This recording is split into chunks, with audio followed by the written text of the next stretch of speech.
What's up guys, it's Joe here. So today we're going to go through some drum layering and distortion in Trash 2, which is something that I know you guys have requested to learn about, which, yeah, it's fair. It's quite an unruly plugin.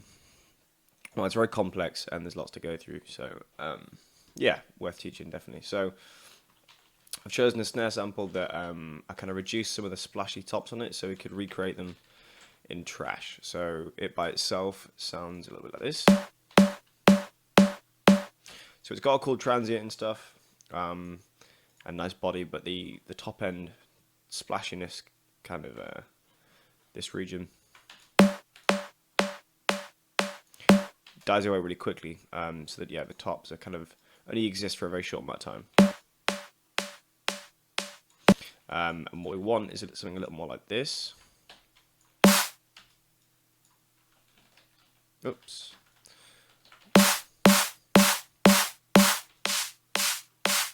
Where you can hear that high end exists for a lot longer.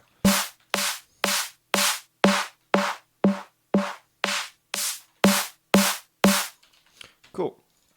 So, how I went about that was I created a copy of the original sound,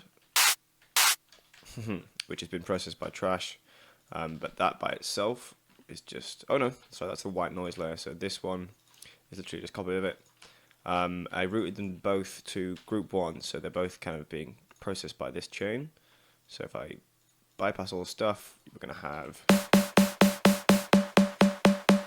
so that's our original sound, and I put in a white noise layer to create some tops that we're going to layer with the original and distort together. So if we just distorted that, I'll show you what it sounds like.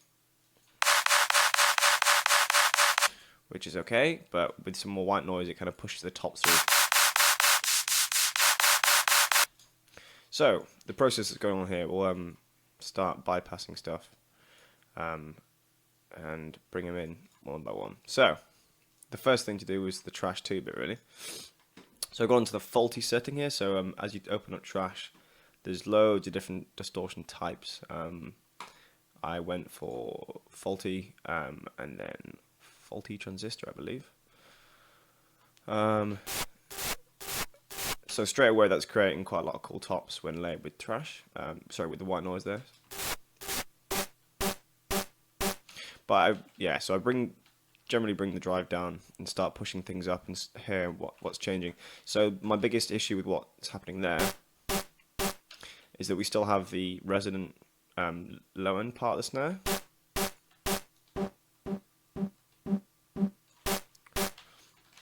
Which is going to create some troubles with this, because that's going to try and create loads of harmonics from that are related, so it's going to be a bit pitched.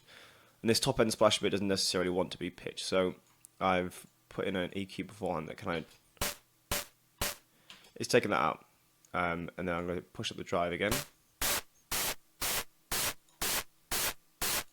So already we've got something that's quite splashy and cool. Obviously, when you distort stuff,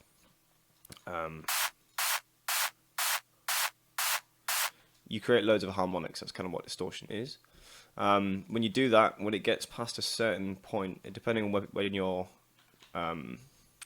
where your sample rate ends, half of the sample rate is called a Nyquist frequency, which is kind of where stuff starts to fold over again. So when we're creating all these extra harmonics, so without it, it's this. Then we distort it and we create all these extra harmonics. When they get past a certain point in the digital realm, it folds back over, and you start to introduce all this low end stuff again. So if we take this off, you can see that everything before,